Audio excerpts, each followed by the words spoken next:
Olá, meu irmão, olá, minha irmã, bom dia, boa tarde, boa noite, independente da hora em que você estiver ouvindo este episódio. Que a paz do nosso Senhor Jesus Cristo invada o seu coração aí onde você estiver. Seja bem-vindo, seja bem-vinda ao episódio de hoje do Devocional Diário 1% Jesus. Eu sou o Guilherme Kunen, pastor deste ministério que te ajuda a ficar 15 minutos, o tempo respectivo a aproximadamente 1% do seu dia diante de Jesus. Nesse momento, interrompa todas as suas atividades. Este não é um podcast para você ouvir, é um momento com Deus para você viver. E aqui estamos nós para adorarmos a Deus, para independente do que temos vivido, podemos dizer, Senhor, nós nos alegramos em Ti, a nossa alegria é no Senhor. Vamos nos alegrar nele nesse dia de hoje?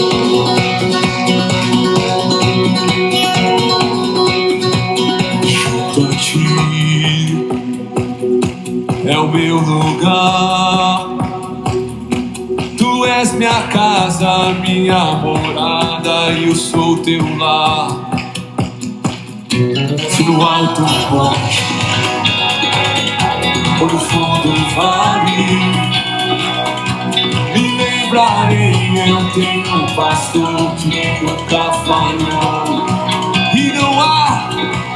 E não há um dia sequer que o Senhor não seja bom. O Senhor é sempre bom. E não há um dia sequer que o Senhor não seja bom. Diga! Ainda que a vida não dê o seu fruto, mesmo que não haja alimento nos campos em Ti, Senhor, eu me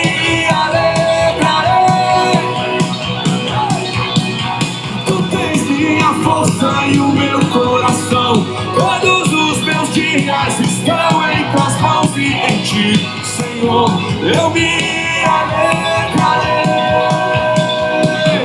Junto a Ti. Junto a Ti é o meu lugar. É o meu lugar. Diga pra Jesus, Tu és minha casa. Tu és minha casa, minha morada. Eu sou teu lar. Quando eu tô bem, no alto monte, quando eu tô mal, no fundo do vale, eu me lembrarei. Eu tenho um pastor que nunca falhou. Me lembrarei, eu tenho um pastor que não falhará. E não há um dia assim, Nem um dia, nem hoje, que o Senhor seja bom. O Senhor é sempre bom. E não há um dia sequer que o Senhor seja o bom. Ainda que a vida não dê o seu fruto, mesmo que não haja alimento nos campos em Ti, Senhor, eu me alegrarei. Tu tens minha força e o meu coração, todos os meus dias estão em Tuas mãos e em Ti, Senhor, eu me alegrarei. Senhor, que Tu sejas a nossa alegria, mesmo nos dias em que há lágrima, dor, preocupação. Que eu consiga me alegrar em Ti, na Tua palavra, na certeza de que tenho um Deus, um pastor que é por mim, em nome de Jesus. Minha esperança é o Teu amor, me guarda por onde eu for. Eu creio em Ti, eu creio em Ti. Diga, minha esperança é. Minha esperança é o Teu amor, me guarda por onde eu for. Vamos dizer isso mais uma vez? Ainda que a vida não dê o seu fruto, mesmo que não haja alimento nos em ti, Senhor, eu me alegrarei. Diga para ele nesse dia: Tu tens minha força e o meu coração, todos os meus dias estão em tuas mãos e em ti, Senhor, eu me alegrarei. em nome de Jesus, que a alegria do Senhor enche o nosso coração e que com essa alegria a gente mergulhe na palavra, aprenda do Senhor e que a escritura dele para nós encha-nos de esperança e de certeza para essa caminhada, inclusive no dia de hoje, em nome de Jesus. Eu me alegrarei, eu me alegrarei. E na palavra do Senhor chegamos à oportunidade de aprender sobre o Senhor com parábolas. É o capítulo internacional das parábolas, Mateus capítulo 13. Mais tarde, naquele mesmo dia, Jesus saiu de casa e sentou-se à beira-mar. Logo uma grande multidão se juntou ao seu redor. Então ele entrou num barco, sentou-se e ensinou o povo que permanecia na praia. Jesus contou várias parábolas como esta. Um lavrador saiu para semear. Enquanto espalhava sementes pelo campo, algumas caíram à beira do caminho e as aves vieram e as comeram. Outras sementes caíram em solo rochoso e, não havendo muita terra, germinaram rapidamente, mas as plantas logo murcharam sob o calor do sol e secaram, pois não tinham raízes profundas. Outras sementes caíram entre espinhos que cresceram e sufocaram os brotos. Ainda outras caíram em solo fértil e produziram uma colheita 30, 60 e até 100 vezes maior que a quantidade semeada. Quem é capaz de ouvir, ouça com atenção. Jesus conta uma parábola fantástica. E daqui a pouco, nesse mesmo capítulo, ele mesmo vai trazer a explicação. Mas no versículo 10, a cena continua. Os discípulos vieram e lhe perguntaram: por que o Senhor usa parábolas quando fala ao povo? Ele respondeu: a vocês é permitido entender os segredos do reino dos céus, mas a outros não. Pois ao que tem, mais lhe será dado, e terá em grande quantia. Mas do que nada tem, até o que tem lhe será tirado. É por isso que uso parábolas. Eles olham, mas não veem. Escutam, mas não ouvem nem entendem. Cumpre-se desse modo a profecia de Isaías que diz: quando ouvirem o que digo, não entenderão. Quando virem o que faço, não compreenderão. Pois o coração deste povo está endurecido. Ouvem com dificuldade e têm os olhos fechados. De modo que seus olhos não veem, seus ouvidos não ouvem, e seu coração não entende, e não se voltam para mim, nem permitem que eu os cure.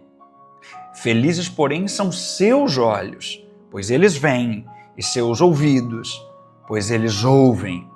Eu lhes digo a verdade, muitos profetas e justos desejaram ver o que vocês têm visto e ouvir o que vocês têm ouvido, mas não puderam.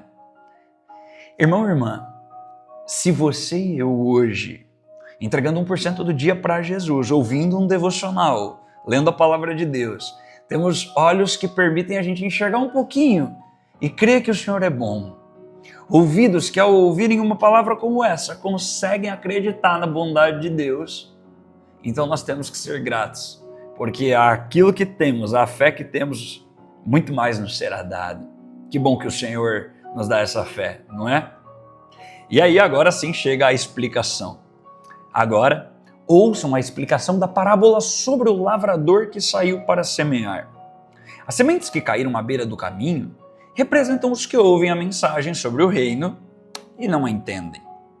Então o maligno vem e arranca a semente que foi lançada em seu coração.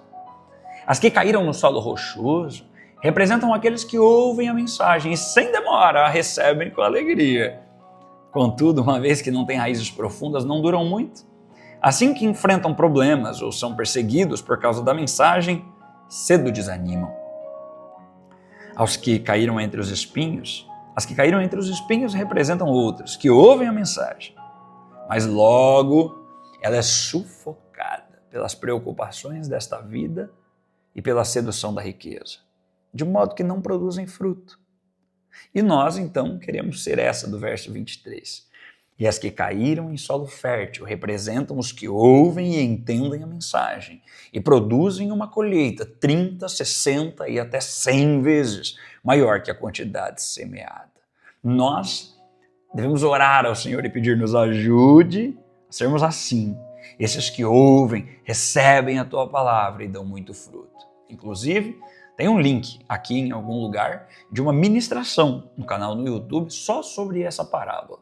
Você pode ser edificado por ela. E o capítulo continua e aí Jesus traz uma nova parábola. Eu falei que esse é o capítulo das parábolas. Versículo 24. Esta foi outra parábola que Jesus contou.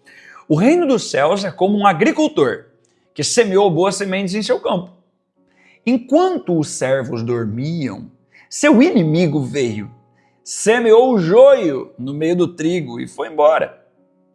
Quando a plantação começou a crescer, o joio também cresceu. Os servos do agricultor vieram e disseram: o campo em que o senhor semeou as boas sementes está cheio de joio. De onde ele veio? Respondeu o agricultor: um inimigo fez isso. Perguntaram os servos: devemos arrancar o joio? Não, respondeu ele. Se tirarem o joio, pode acontecer de arrancarem também o trigo. Deixem os dois crescerem juntos até a colheita. Então direi aos ceifeiros que separem o joio, amarrem-no em feixes e queimem-no. E depois guardem o trigo no celeiro. Tem muita coisa ruim no mundo.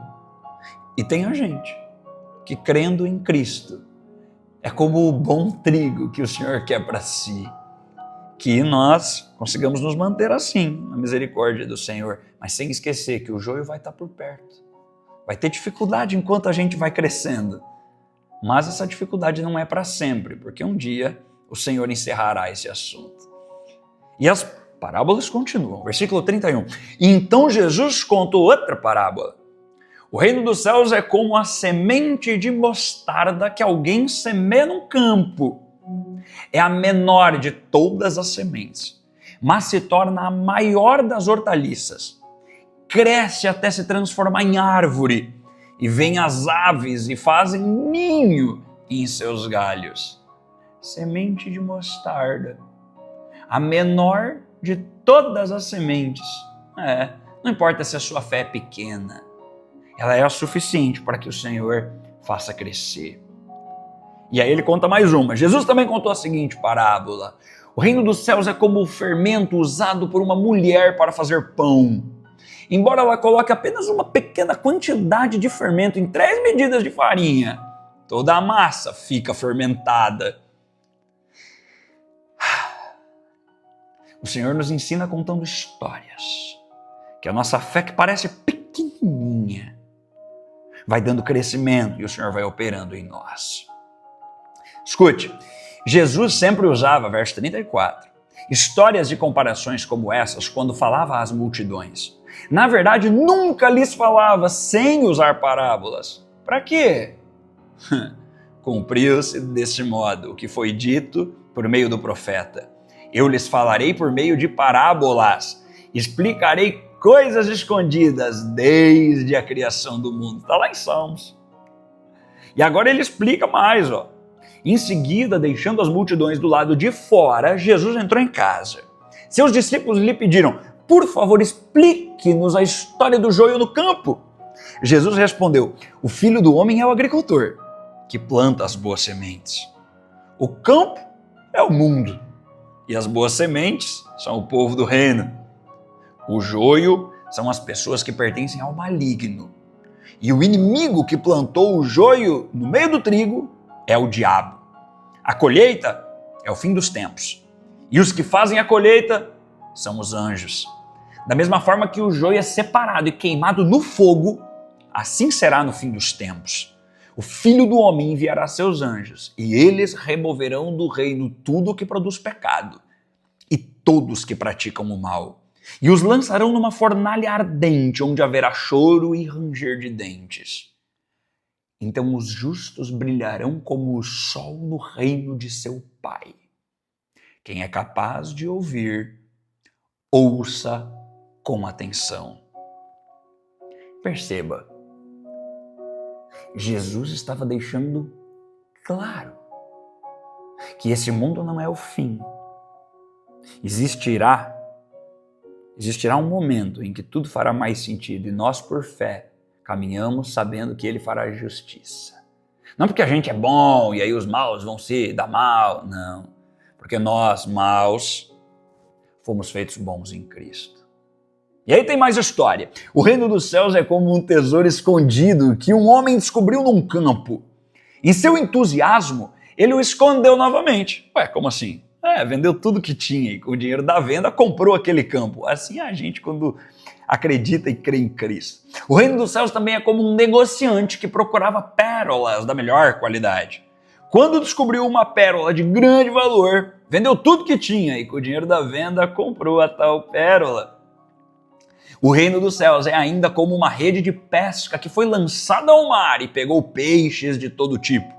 Quando a rede estava cheia, os pescadores a arrastaram até a praia, sentaram-se e juntaram os peixes bons em cestos, jogando fora os ruins.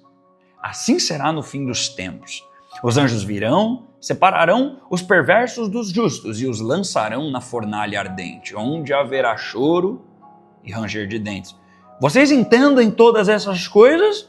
Sim, responderam eles. Então ele acrescentou: todo mestre da lei que se torna discípulo no reino dos céus é como o dono de uma casa, que tira do seu tesouro verdades preciosas, tanto novas como velhas. O Senhor está nos chamando, dizendo: há um plano no fim de tudo. E a minha justiça será feita, sejam meus discípulos. Vocês não precisam querer ser os mestres, vocês precisam ser meus seguidores. É por isso que a gente está aqui, desfrutando da palavra e entendendo que Ele é o nosso mestre e que a gente o segue. E o capítulo termina dizendo: quando Jesus terminou de contar essas parábolas, deixou aquela região e voltou para Nazaré, cidade onde tinha morado. Enquanto ensinava na sinagoga, todos se admiravam e perguntavam: de onde lhe vem a sabedoria e o poder para realizar milagres? Não é esse o filho do carpinteiro? Conhecemos Maria, sua mãe, e também seus irmãos, Tiago, José, Simão e Judas. Todas as suas irmãs moram aqui entre nós. Onde ele aprendeu todas essas coisas? E sentiam-se muito ofendidos. Então Jesus lhes disse: um profeta recebe honra em toda parte, menos em sua cidade e entre sua própria família. E por causa da incredulidade deles, realizou ali apenas uns poucos milagres. Que você e eu não rejeitemos esse Senhor que temos para seguir. A gente entrega 1% do dia para Jesus, porque Ele é o caminho que a gente segue. E enquanto segue, tudo vai fazendo sentido. Meu irmão, minha irmã, você acaba de entregar 1% do seu dia para Jesus. Que não seja só 1%, mas que você se encontre com o Pai em todos os momentos. Que Deus te abençoe, que Ele te encha com o Espírito Santo.